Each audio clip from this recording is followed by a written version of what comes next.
तो hey guys, कैसे आप सब? आई होप आप सब अच्छे होंगे। तो पिछली वीडियो में जो है हमने संविधान की 10 विशेषताएं देखी थी, तो ये इसका पार्ट 2 होने वाला है ये वीडियो। तो चलिए स्टार्ट करते हैं पार्ट 2 वीडियो संविधान की विशेषताएं। तो हमने जो है 10 विशेषताएं देख ली थी और आगे देखते हैं। इसमें थोड़ी नंबरिंग जो है वो ऊपर नीचे हो गई है, तो ये हमारी 11th होएगी। ठीक है, तो मैं इसको 11 कर देती हूँ।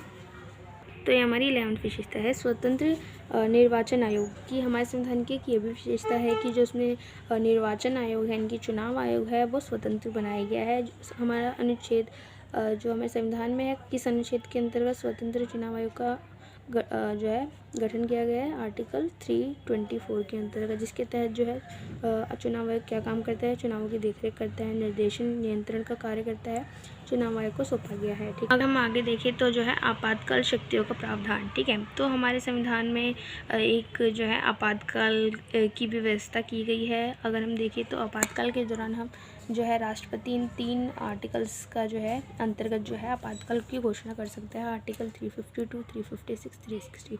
352 वो कब लागू करेगा? यानी कि जब आंतरिक आक्रमण और बाह्य आक्रमण की स्थिति हो जाए तब राष्ट्रपति जो है आपातकाल की घोषणा करेगा। 356 का यूज़ कब करेगा? संवैधानिक मशीनरी के असफल होने की स्थिति में, जैसे कि और उस टाइम पर जो है वो केंद्र में कौन मेन होगा, यानी कि केंद्र पर कौन लीड करेगा? प्रधानमंत्री की जगह राष्ट्रपति, और राज्य स्तर पर जो है मुख्यमंत्री लीड ना करके गवर्नर लीड करेगा पूरे राज्य को। और आर्टिकल 360 के अंतर्गत वित्तीय संकट आने पर जो है राष्ट्रपति आपातकाल की घोषणा कर सकता है। अगर हम अगली विशेषता देखें, धर्मनिरपेक्षता। हमारे संविधान की एक ये भी विशेषता है कि हमारे देश ने धर्मनिरपेक्षता को जो है बढ़ावा दिया है और धर्मनिरपेक्षता को ही अपनाया है। धर्मनिरपेक्षता हमारे आर्टिकल कौन कौन से किस किस अंतर्गत आते हैं? 14, 15, 16, 25, 26, 27, 28 और 29 के अंतर्गत जो है धर्मनिरपेक्षता की झलक जो हमें देखने को मिलती है। भारत का संविधान धर्मनिरपेक्ष है। ये किसी भी धर्म विशेष को जो है भारत के धर्म के तौर पर नहीं मानते, सबसे अच्छी विशेषता है। तभी हमारा देश जो है आज अभी भी चल रहा है एक देश के रूप में, इतने भागों में बंटे होने के बावजूद भी। और सार्वभौमिक विशक मताधिकार का अधिकार है प्रत्येक व्यक्ति को, जिसकी उम्र जो है 18 वर्ष से ऊपर है, उसके साथ किसी भी तरीके का भेदभाव किए बिना जो है उसको मतदान देने का अधिकार है। अगर हम आगे देखें तो जो है अगली विशेषता क्या है? द्विसदनीय विधान पालिका की व्यवस्था की गई है आर्टिकल 79 के अंतर्गत। ठीक है, इसके अंतर्गत जो है केंद्र स्तर पर द्विसदनीय विधान पालिका की व्यवस्था की गई है।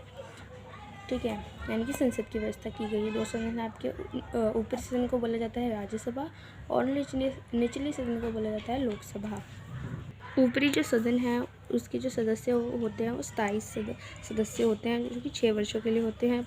लेकिन जो लोकसभा के जो सदस्य होते हैं वो 1/3 प्रति 2 वर्ष के बाद जो है सेवानिवृत्त यानी कि पद से हट जाते हैं। ठीक है, तो ये थी हमारी संविधान की सभी विशेषताएं। मैंने इस वीडियो में जो है सभी विशेषताएं आप जो है आपको दिखाएं और समझाई। ठीक है, जो हमने एक बार फिर से रिवाइज करते हैं, हमने सारा देख लिया है। तो चलिए मैंने हेडिंग्स देखते हैं। सबसे लंबा जो है लिखित संविधान है, पहली विशेषता। दूसरी क्या है? नम्यता और अनम्यता का समन्वय है, यानी कि लचीला संविधान है।